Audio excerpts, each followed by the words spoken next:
નમસ્કાર, મંતવ્ય ન્યૂઝમાં આપનું સ્વાગત છે. હું છું કુંજ.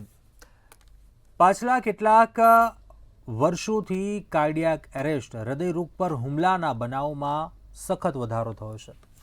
આ મુદ્દાને લઈને આજે વાત એટલા માટે કરવી પડી રહી છે કેમ કે ચિંતાજનક આ મુદ્દો એટલા માટે છે, ગંભીરતા લેવાની જરૂર એટલા માટે છે કેમ કે નાની વયના યુવાનો હોય તેમનામાં પણ કાર્ડિયાક એરેસ્ટનો ભોગ બનવાનું, હૃદયરોગનો હુમલો આવવાનો આ કિસ્સાઓનું પ્રમાણ વધ્યું છે, જે ખૂબ જ ચિંતાકારક છે.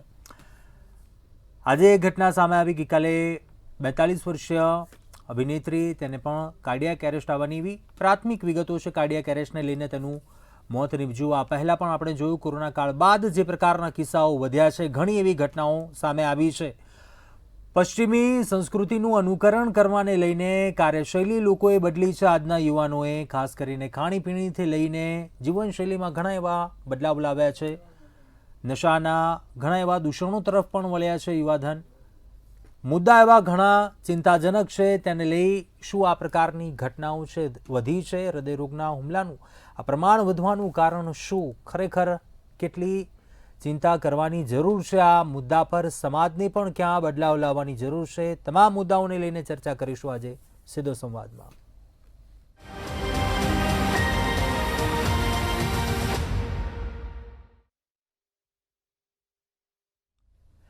તો આજ મુદ્દા પર ચર્ચા કરવા માટે આપણી સાથે ગેસ્ટ જોડાયા છે. ડૉક્ટર જીશાન મંસૂરી, ઇન્ટરવેન્શનલ કાર્ડિયોલોજિસ્ટ છે, નારાયણા હોસ્પિટલમાં છે તેઓ, અને સાથે doctor Jayeshbhai Trivedi, senior physician છે. આ બંને ગેસ્ટનું સ્વાગત છે આ ચર્ચામાં. સૌપ્રથમ વાત એ કરવી છે, પાછલા કેટલાક વર્ષોથી, આ શબ્દ એટલા માટે આપણે વાપરવા હું માગું છું કેમ કે કોરોના કાળનો સમયગાળો ગયો ત્યારબાદ ઘણું એવી એ ગંભીરતા આજના યુવાનો નથી લઈ રહ્યા. ડૉક્ટર જય સર, આપનું શું મત છે આ મામલે? આ પ્રકારના કિસ્સાઓ વધવાનું પ્રાથમિક કારણ શું? આ પ્રકારના કિસ્સાઓ કેમ વધ્યા છે? ક્યાં સાવચેતી નથી રાખી રહ્યા આજના યુવાનો? શું એવું કારણ લાગી રહ્યું છે? પહેલા આ તમે બહુ સરસ ટોપિક આપણે પસંદ કરેલો છે. હવે આમાં તમે જોશો તો અત્યારે શું છે કે નવી ની અંદર તમે જે વાત કરી એ પ્રમાણે ખાણીપીણી, લેક ઓફ એક્સરસાઇઝ, લાઈફસ્ટાઈલ આખી અલગ થઈ ગઈ છે, સ્ટ્રેસ વધી ગયો છે. એ સિવાય બી જે સ્મોકિંગ છે, ટોબેકો છે, હુક્કા બાર્સ છે, એ બી બધા અનઓફિશિયલ કેટલીય જગ્યાએ આવી રીતે બધું કંઈક ચાલતું હોય છે, જેને કારણે આખી નવી જનરેશનની લાઈફસ્ટાઈલ બદલાઈ. વચ્ચે કોરોના આવી ગયું. કોરોનાને કારણે ઇલેક્ટ્રિકલ એક્ટિવિટીઝ હાર્ટની જે થવી જોઈએ એમાં બી ઘણા ડિરેન્જમેન્ટ્સ આવ્યા, કેટલાક બ્લોક આવ્યા. એ વખતે બી આવ્યા છે.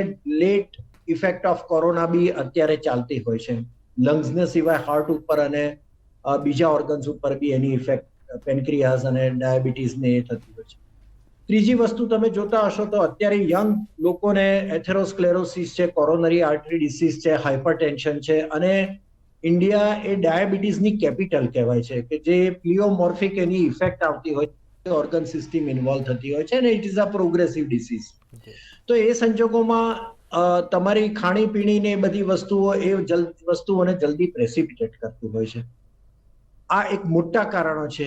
અને બીજું એ સિવાય કે જે અમુક જણાઓને સ્ટ્રક્ચરલ એબનોર્માલિટી હાર્ટની હોય, કે જે લોકોને હાર્ટની અંદર કાણા હોય, હાઇપરટ્રોફિક કાર્ડિયોમાયોપેથી હોય, એરિથમિયાસ એટલે જેને હાર્ટની અંદર ઇરેગ્યુલર બીટ્સ રાઇઝ થવાની ટેન્ડન્સી હોય, જે લોકોને ખબર ના પડે, હેલ્થ ચેકઅપ કરાવતા ના હોય, આપણને ખબર જ ના હોય કે આપણને આ પ્રોબ્લેમ્સ છે. જીનેટિકલી એક ડિસીઝ છે કે જીનેટિકલી સડન ડેથ થતા હોય છે. That is also one of the reason. એટલે આ બધા કારણોને લીધે થતા હોય છે. કોન્ટ્રાસેપ્ટિવ્સ બી ફિમેલની અંદર બિનજરૂરી વધારે ઓરલ કોન્ટ્રાસેપ્ટિવ્સ વપરાતી હોય છે. હોર્મોનલ થેરાપી લેતા હોય છે. સાયકેટ્રિસ્ટ ની જે દવાઓ જાતે પોતપોતાને વિધાઉટ ઓબ્ઝર્વેશન લેતા હોય, કે જેમાં ક્યુટી ઇન્ટરવેલ ઇસીજીમાં પ્રોલોગ થતો હોય છે, અને એને કારણે એરિથમિયાસ થતા હોય છે. એટલે આ ઓબ્વિયસ આ બધા કારણો છે કે જેને કારણે સડન ડેથ થતા હોય છે. ડૉક્ટર જીશાન, આપને પ્રશ્ન કરવા માંગુ છું, શું છે એવું મુખ્ય કારણ ખાસ કરીને યુવાનોમાં, નાની વયના જે યુવાનો હોય તેમનામાં આ પ્રકારની ઘટનાઓમાં વધારો થયો છે? શું એવા સંકેત જોવા મળે છે કાર્ડિયાક એરેસ્ટમાં? ગંભીરતા નથી લેતા, તેમના આરોગ્યને લઈને શું સાવચેતી નથી રાખતા, એવું શું કારણ છે, જણાવશો? હૃદયરોગનો હુમલો થવાના મુખ્યત્વે કારણોમાં આપણે વર્ષોથી જાણીએ છીએ એમ high blood pressure, high blood sugar, high cholesterol, સાથે ઓબેસિટી એટલે કે મેદસ્વીતા અને સાથે તમાકુનું સેવન, આ બધા મુખ્યત્વે કારણો હોય છે. પણ છેલ્લા કેટલાક વર્ષોમાં આપણે જોઈ રહ્યા છીએ કે માનસિક તણાવ એટલે કે સ્ટ્રેસનું પ્રમાણ ખૂબ જ વધી રહ્યું છે અને સાથે સાથે આપણી જે જીવનશૈલીમાં બદલાવ આવ્યા છે એના કારણે તીવ્રથી લઈને અતિ તીવ્ર હૃદયરોગના હુમલાનું પ્રમાણ નાની ઉંમરના યુવાનોમાં ખૂબ જ વધારે જોવા મળે છે, જેના કારણે દર્દી જ્યારે હોસ્પિટલ પહોંચે એ પહેલા જ એનું હૃદય બંધ પડી જાય છે, જેને આપણે કાર્ડિયાક એરેસ્ટ અથવા સડન કાર્ડિયાક ડેથ કહીએ છીએ. મુખ્ય કારણ તેનું હૃદયરોગનો હુમલો હોય છે, પરંતુ આ સિવાય જેમ ડોક્ટર જયેશ સાહેબે કીધું એ પ્રમાણે એના અંદરમાં હૃદયની ઇલેક્ટ્રિકલ સર્કિટના જે ખામીઓ હોય છે, ચેનલોપથીઝ છે, ક્યુટી પ્રોલોંગેશન છે, કાર્ડિયોમાયોપથીઝ છે, જે જન્મજાત ખામીઓ છે એના કારણે પણ કાર્ડિયાક એરેસ્ટ થઈ શકે છે. પરંતુ આજકાલના યુવાનોમાં તમાકુનું સેવન, ખોરાકની જે શૈલી છે એ ચેન્જ થઈ ગઈ છે, તેમજ સાથે સાથે માનસિક તણાવ એટલે કે સ્ટ્રેસનું પ્રમાણ ખૂબ જ વધી ગયું છે અને મુખ્ય કારણ એ જ છે કે નાના નાના લક્ષણોને અવગણના કરવામાં આવે છે. જ્યારે આપણને એસિડિટી થઈ હોય કે છાતીમાં બળતરા થતી હોય કે જમ્યા પછી તરત પરસેવો વળી જાય કે નાનું અમથું અંતર કાપ્યા પછી તરત જ આપણને છાતીમાં તીવ્ર દબાણ થાય અથવા શ્વાસ લેવામાં તકલીફ થાય, તો એવા સંજોગોમાં અમારી એવી સલાહ રહે કે તાત્કાલિક ધોરણે હોસ્પિટલ જઈ અને ડોક્ટર પાસે તપાસ કરાવવી જોઈએ. નાની ઉંમરના લોકોની અંદરમાં, યુવાનોમાં ખાસ કરીને આવું વલણ જોવા મળતું હોય છે કે આ તો મેં કંઈ બહાર ખાધું તો એના લીધે આવું થયું છે, મેં ગઈકાલે કંઈક હેવી ખાધું તો એના લીધે આવું થયું છે, એસિડિટીની તકલીફ છે એના કારણે આવું થાય છે, તો આ ખાલી હું એસિડિટીની દવા લઈશ તો મટી જશે. પરંતુ દર વખતે હૃદયની અંદર થતું દબાણ કે હૃદયની અંદર થતી બળતરા એ એસિડિટીના કારણે નથી હોતી. કદાચ 100માંથી 2 દર્દીઓને હૃદયરોગના હુમલાની અસર હોઈ શકે છે, પરંતુ 100 દર્દીઓ જો સમયસર ઇસીજી અને અમુક રિપોર્ટ્સ કરાવી લે તો 2 દર્દીનો જીવ બચાવી શકાય. ડોક્ટર જયેશ સર, આપને ઘણો એવો અનુભવ છે, ઘણા એવા કિસ્સા આપે જોયા પણ હશે. હૃદયને સ્વસ્થ કેમ રાખવું, ખાસ કરીને અત્યારની જે જનરેશન છે તેમને સરળ શબ્દોમાં સમજાવવાનો પ્રયાસ કરીએ આપણે, તો શું કહેશો, શું એમની એ રૂટીન લાઈફ છે ડેઇલી બેઝિસ ઉપર તેમાં ચેન્જીસ લાવે તેવો?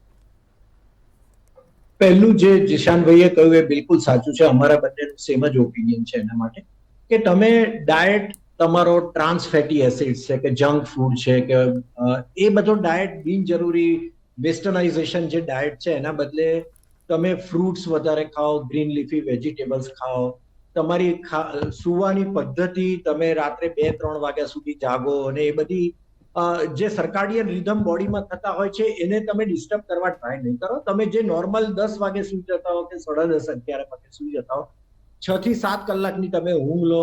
તમે સ્ટ્રેસ બને એટલું ઓછું કરો, મેડિટેશન કરો, યોગા કરો. તમે તમારે રેગ્યુલર એક્સરસાઇઝ એવરી ડે 30 મિનિટ્સની એક્સરસાઇઝ કરો અઠવાડિયામાં 5 દિવસ. 150 મિનિટ્સની એક્સરસાઇઝ અઠવાડિયામાં કરવી જરૂરી છે. એમાં આઇસોટોનિક બી આવે છે, આઇસોમેટ્રિક બી એક્સરસાઇઝ આવે છે. આઇસોટોનિક 90% એક્સરસાઇઝ કરો, 10% આઇસોટોનિક એક્સરસાઇઝ કરો. વેઇટ લિફ્ટિંગ ને મસલ બનાવવા એ એકલા જ અગત્યના નથી હોતા, પણ બાયસિકલિંગ છે, સ્વિમિંગ છે, ગાર્ડનિંગ છે, વોકિંગ છે, બ્રિસ્ક વોકિંગ છે, એ બધી એક્સરસાઇઝ તમારે જરૂરી હોય છે. તમે ઓવર એમ્બિશિયસ થવાની મહેરબાની કરીને કોઈ જરૂર નથી. તમે જે છો એના કરતા થોડું આગળ વધી શકો એવી તમારી તમન્ના હોવી જોઈએ, પણ એના માટે સ્ટ્રેસ લેવાની કોઈ જરૂર નથી હોતી. એને કારણે hypertension, premature onset of diabetes, એ બધા ઇશ્યુઝ થતા હોય છે. તો એ વસ્તુઓ ના થાય. બ્લડ પ્રેશર, ડાયાબિટીસ વગેરે કોઈ તમને થતું હોય અથવા ફેમિલીમાં, તમે રેગ્યુલર ચેકઅપ કરાવો, જેને કારણે અર્લી ડાયગ્નોસિસ થઈ શકશે કે તમને ઓનસેટ ઓફ ડાયાબિટીસ પહેલા થાય. અને એકચ્યુઅલી તમે ડાયાબિટીસના કોમ્પ્લિકેશન્સ જોશો તમે, તો એમાં મેજર ને માઇનોર જે બ્લડ વેસલ્સ ઇન્વોલ્વ થતી હોય છે બોડીની, એમાં most of the time pre diabetic સ્ટેજની અંદર થાય છે. એકચ્યુઅલ ઓનસેટ ઓફ ડાયાબિટીસ થતા પહેલા 5 થી 10 વર્ષની અંદર થતું હોય છે. એટલે દેટ મીન્સ કે prevention is better than cure, જેને આપણે કહેતા હોઈએ છીએ, એ પદ્ધતિ અત્યારે આપણે લાવવી જરૂરી છે. સાહેબે કહ્યું અને મેં બી કહ્યું છે એ વસ્તુ કે રેગ્યુલર ચેકઅપ કરાવતા રહો તમે. તમારા ઘણામાં હાર્ટની અંદર અનિયમિતતા હોય છે, લેફ્ટ બંડલ બ્રાન્ચ બ્લોક હોય કે બાયફેસિક્યુલર બ્લોક હોય, આપણને ખબર ના હોય. જી કેટલીક વાર WPW સિન્ડ્રોમ હોય, કેટલીક વાર તમારા હાર્ટમાંથી એબનોર્મલ બીટ્સ એરાઇઝ થતા હોય, કેટલીક વાર બ્લોક્સ આવતા હોય જે આપણને એસિમ્પ્ટોમેટિક હોય, આપણને ખ્યાલ જ ના હોય.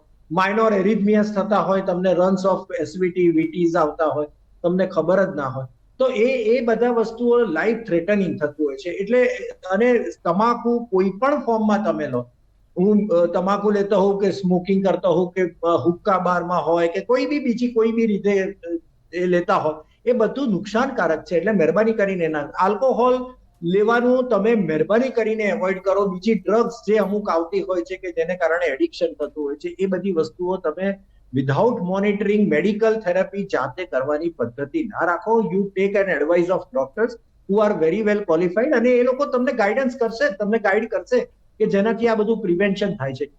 તમારા ફેમિલીમાં સડન ડેથ થતા હોય તો ડોક્ટરની સલાહ લઈને ઇકોકાર્ડિયોગ્રાફી કે જે કંઈ કરવાનું કે ડોક્ટર જે સલાહ આપે એ બધી કરાવો. ઘણીવાર એબનોર્મલ હાઇપરટ્રોફિક કાર્ડિયોમાયોપેથી હોય છે કે જે તમારે અંદર હૃદયની દિવાલો જાડી થતી હોય, વાલ એબનોર્મલ સાથે થતું હોય, એરિથમોજેનિક ઇફેક્ટ આવતી હોય, એ બધી એમાં સડન ડેથ ઇઝ નોન, અને 30% થી વધારે ઇન્સિડન્સીસ થતા હોય છે. એટલે આપણે કયા કેડર ક્યાં આગળ આપણે ફોલ થઈએ છીએ એ જોવાનું કામ તમે જાતે નહીં કરો, ડોક્ટરને સોંપો અને તમે રેગ્યુલર હેલ્થ ચેકઅપ કરો. ડૉક્ટર જીશાન, આપને પ્રશ્ન કરવા માંગુ છું, શું લાગે છે અત્યારની જે જીવનશૈલી છે, દરેક ત્રીજો વ્યક્તિ આપણને સોસાયટીમાં મળતો હોય છે, એક શબ્દ વાપરતો હોય છે કે હું ડિપ્રેશનમાં છું, મને બહુ ટેન્શન છે, એ ખૂબ જ ગંભીરતાથી લેતા હોય છે. આ બધા કારણો પણ શું ઇફેક્ટ કરી જાય? કેમ કે રૂટીન બેઝિસ ઉપર આપણે વાત કરીએ, ઘણું એવું ચિંતા, એ માઇન્ડમાં એવું ટેન્શન લઈને ફરવું, ડિપ્રેશનમાં એ લઈને ફરવું, સંકેતો શરૂઆતથી મળતા હોય છે મોટા ભાગના કિસ્સાઓમાં. પહેલાં પણ વાત થઈ, પરંતુ શું ગંભીરતા નથી રાખવી રહ્યા? આ હાર્ટ એટેક, આ પ્રકારના ગંભીર રોગથી દૂર કેમ રહી શકાશે? સૌથી પહેલા તો એ જણાવવા માંગુ કે માનસિક તણાવનું મોટા ભાગનું જે કારણ છે એ આ યંત્ર છે જે તમારી ને મારી બધાની પાસે છે. હવે આ મોબાઈલ જ્યારથી શોધાયા છે ત્યારથી માનસિક તણાવ એટલો વધી ગયો છે કે ઘરનું તમારું સ્ટ્રેસ કામ ઉપર આવે છે અને કામનું તમારું સ્ટ્રેસ ઘર ઉપર આવે છે. પહેલા લોકો ઓફિસ જતા, ઓફિસને તાળું મારીને ઘરે આવતા. હવે ઓફિસે જાય છે, એમનું કામ ઘરે આવી જાય છે, રાત્રે આવ્યા પછી પણ બોસનો ફોન આવે તો કામ કરવું પડે, અને ઓફિસે ગયા હોય ઘરેથી ફોન આવે તો ઘરનું ટેન્શન પણ ઓફિસમાં થતું હોય છે. હવે આના કારણે આપણી જે જીવનશૈલી છે એમાં એટલું બધું તણાવ વધી ગયું છે કે લોકો વર્ક લાઈફ બેલેન્સને અચીવ નથી કરી શકતા. એટલે કે તમારું જે વર્ક કરવાનું કોન્સન્ટ્રેશન હોય એ પણ ઘટી રહ્યું છે, અને ઘરે આવ્યા પછી જે ફેમિલી લાઈફ સાથે સમય માણવાનો છે ફેમિલી સાથે એ પણ તમારો ઘટી રહ્યો છે. હવે એના કારણે જે મિસમેચ થાય છે, એના કારણે શરીરમાં હોર્મોનલ ચેન્જીસ પણ આવે છે, અને એના લીધે આપણા શરીરની અંદરમાં સ્ટ્રેસ હોર્મોન્સ જે છે, કોર્ટિસોલ હોર્મોન્સ છે, એનું લેવલ પણ ખૂબ જ વધી જાય છે. હવે ઘરે હોઈએ, આપણે રિલેક્સ કરતા હોઈએ એવા સમયમાં પણ આપણું બ્લડ પ્રેશર વધેલું રહે, તેમજ આપણે જ્યારે સવારે ઉઠીને ઓફિસે જઈએ ત્યારે પણ આપણું બ્લડ પ્રેશર ઊંચું વધેલું રહે, તેમજ આપણને ઘરે કામની ચિંતા અને કામ ઉપર ઘરની ચિંતા રહે, તો ત્યાં સુધી આપણે આ વસ્તુમાંથી કે આ સાયકલમાંથી બહાર નીકળી શકીશું નહીં. મારી તો મોટાભાગના લોકોને સલાહ છે કે તમે ઘરે હોવ ત્યારે 1 કે 2 કલાક માટે મોબાઈલ ફોન બંધ રાખવાનું એક આદત કરો, જેથી કરીને તમારું સોશિયલ સ્ટ્રેસ કે વર્ક સ્ટ્રેસ થોડોક ઓછો થાય. એ 1 કલાક 2 કલાક તમારી જાત માટે રાખો, મેડિટેશન કરો, યોગા કરો, આધ્યાત્મ તરફ વળો, પરંતુ તમે 1 કે 2 કલાક પોતાની જાત માટે આપો, અને જેમાં તમને કોઈ પણ માણસ કે કોઈ પણ વ્યક્તિ ડિસ્ટર્બ ન કરે. કારણ કે આપણે અત્યારે એટલા બધા એકબીજાની સાથે કે એકબીજાના જીવન સાથે પરોવાયેલા હોઈએ છીએ કે નાનામાં નાની વસ્તુ આપણે મિત્રો સાથે કે સ્નેહીઓ સાથે, સંબંધીઓ સાથે શેર કરતા હોઈએ.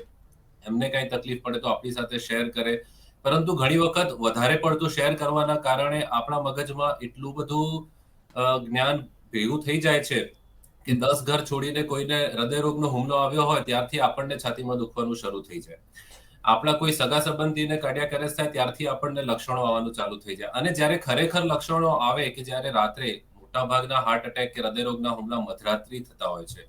રાતના 10 કે 11 વાગ્યા પછી સવારના 4 કે 5 વાગ્યા સુધીનો જે સમય છે એ સમયમાં જ મોટાભાગના હૃદયરોગના હુમલા થતા હોય છે. અને એવા સમયે જ્યારે આપણને લક્ષણ આવે ત્યારે આપણે અવગણી લઈએ કે આ તો એસિડિટી હશે, આ તો કંઈ ખાધું છે એના લીધે અવળું પડ્યું હશે. સો નાનામાં નાના લક્ષણો હોય કે જ્યારે તમે ચાલો અને હૃદય પર દબાણ આવે, જ્યારે તમે સીડીઓ ચડો ત્યારે જ હૃદય પર દબાણ આવે, જ્યારે તમને બેઠા બેઠા એકદમ જ પરસેવો વળી જાય કે ગભરામણ થાય, તો તરત જ હોસ્પિટલ પહોંચો અને ડોક્ટરની સલાહ પ્રમાણે નિદાન કરાવો અને સારવાર લો. કારણ કે જો સારવાર સમયસર મળી રહેશે તો તમારું જીવન પણ બચી જશે અને તમારું પરિવાર પણ સુખ અને સમૃદ્ધ રહેશે. જો સમયસર સારવાર ન મળી તો તમે તો ઈશ્વરના ત્યાં પહોંચી જશો, પરંતુ તમારી પાછળ તમારો પરિવાર રચડી જશે.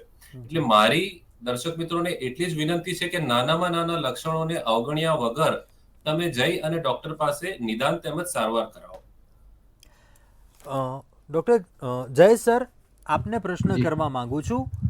ઘણા એવા કિસ્સાઓમાં આ મુદ્દા ઉપર આપણે ભૂતકાળમાં પણ અનેકવાર વાતચીત કરી છે, પરંતુ આપણે એવા કિસ્સાઓમાં જોયું છે કે જીમમાં હેવી વેઇટ કરતા હોય, સાયકલિંગ કરતા હોય, એવી ઘણી બધી એવી એક્ટિવિટી કરતા હોય, રનિંગ કરતા હોય, અને સડનલી આ પ્રકારનું કંઈક ચેન્જીસ આવી જાય બોડીમાં, આ પ્રકારની હૃદયરોગનો હુમલો આવી જાય, એવા સીસીટીવી પણ સામે આવ્યા છે, આપણે જોયા છે એવા. શું એ નથી સમજતા? શું બતાવી દેવાની ઘેલસા છે? આ એક્ટિવિટી કરીને બોડી મેન્ટેન કરવી, ડાયટને લઈને ઘણા એવા ચેન્જીસ કરતા હોય છે, આપણે જોયા છે. રનિંગ, હેવી એક્ટિવિટી, કે એથ્લીટ સહિત ઘણા એવા આપણે જોયા કિસ્સાઓ.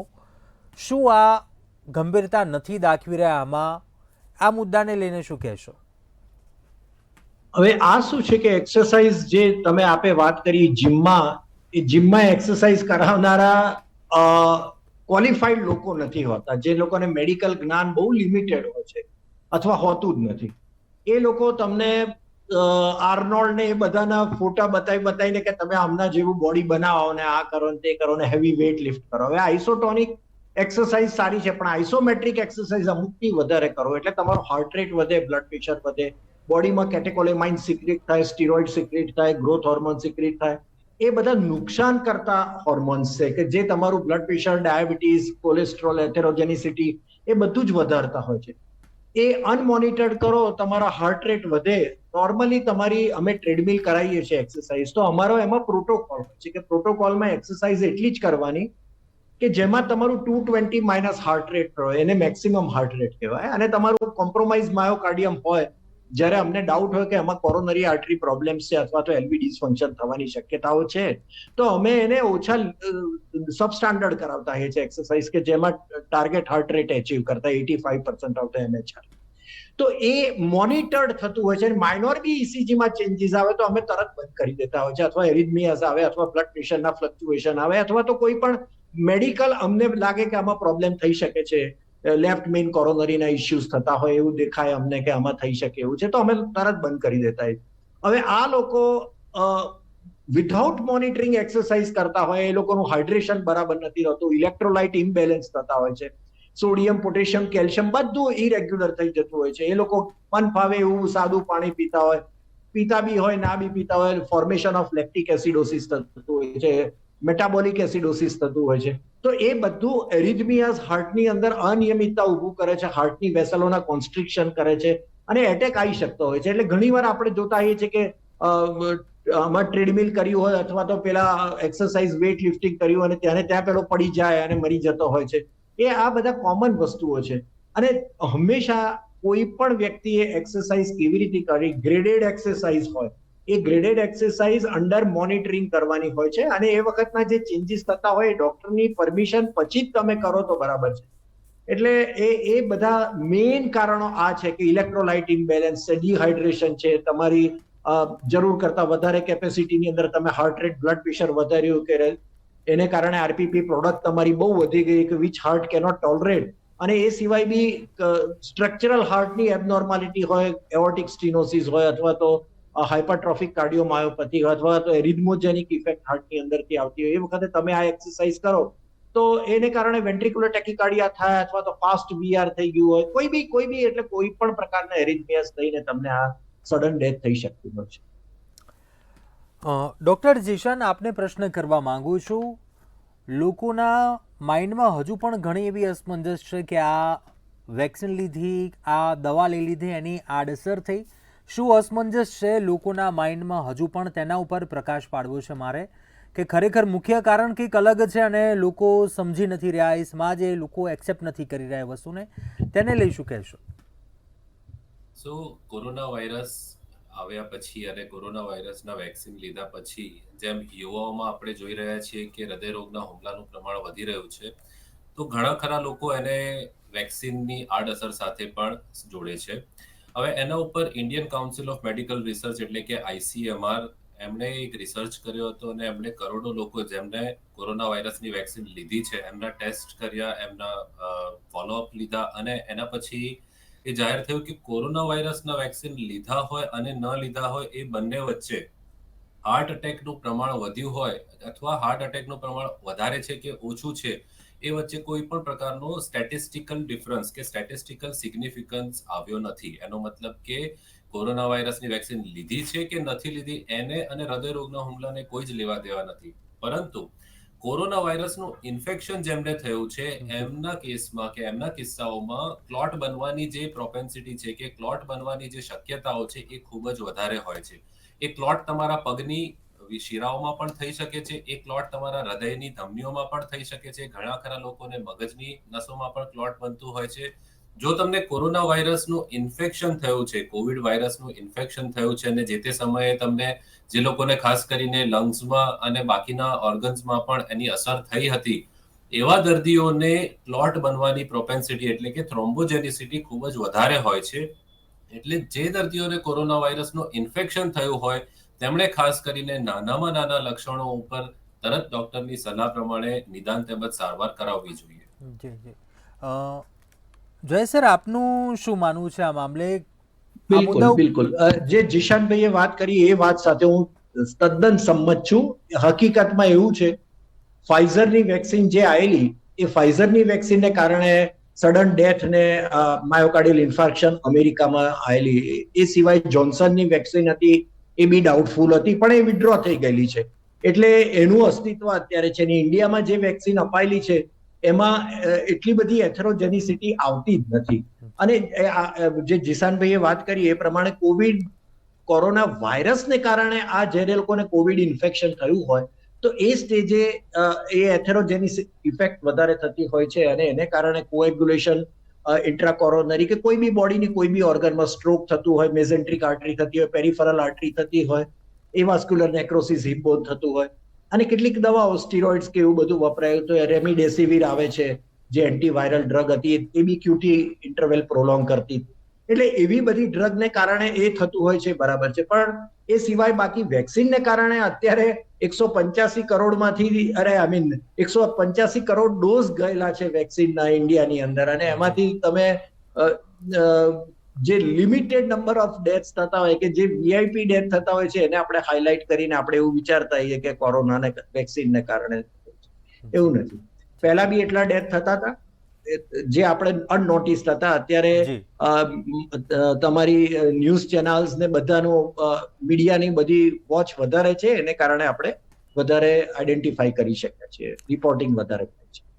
એટલે ક્યાંક લોકોમાં જે અસમંજસ હતી તે વાત તદ્દન આપણે ખોટી છે એવું વિચારે કે ના વેક્સિન લીધી છે એટલે આ પ્રકારના કિસ્સાઓ વધ્યા છે, આ વાત તદ્દન ખોટી છે. આપણે પેશન્ટોએ પોતાનો વાંક શોધવો જોઈએ. ડાયટ છે, એક્સરસાઇઝ છે, તમારું બ્લડ પ્રેશર છે, ડાયાબિટીસ છે, કોલેસ્ટ્રોલ છે, જીનેટિક ફેક્ટર્સ છે, રેગ્યુલર હેલ્થ ચેકઅપ છે, કિડની ડિસીઝીસ છે, એ બધા જાતે સેલ્ફ મેડિકેશન કરવાના, આ બધી વસ્તુઓ છોડે અને નિયમિત રીતે લાઇફસ્ટાઇલ મોડિફિકેશન જે આપણે જેના ઉપર બહુ ભાર મૂકતા આવીએ છીએ, બધા ડોક્ટર્સ કરતા હોય છે, એ બહુ અગત્યનું છે. કારણ કે કેટલાય ડિસીઝીસ એવા છે, ડાયાબિટીસ છે, બ્લડ પ્રેશર છે, કોરોનરી આર્ટરી ડિસીઝ છે, એથેરોસ્ક્લેરોસિસ છે, એ બધા એને કારણે થતા રોગો છે.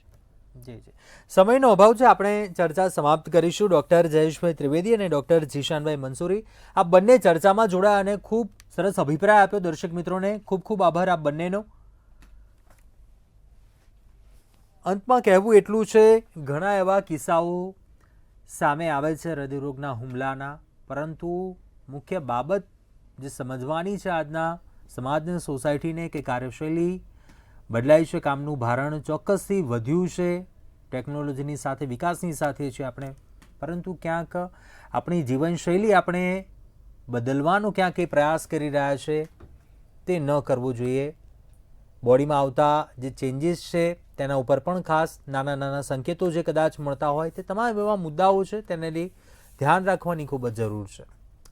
અત્યારે સીધો સંવાદમાં બસ આટલું. વધુ સમાચારો માટે આપ જોતા રહો મંતવ્ય ન્યૂઝ. નમસ્કાર.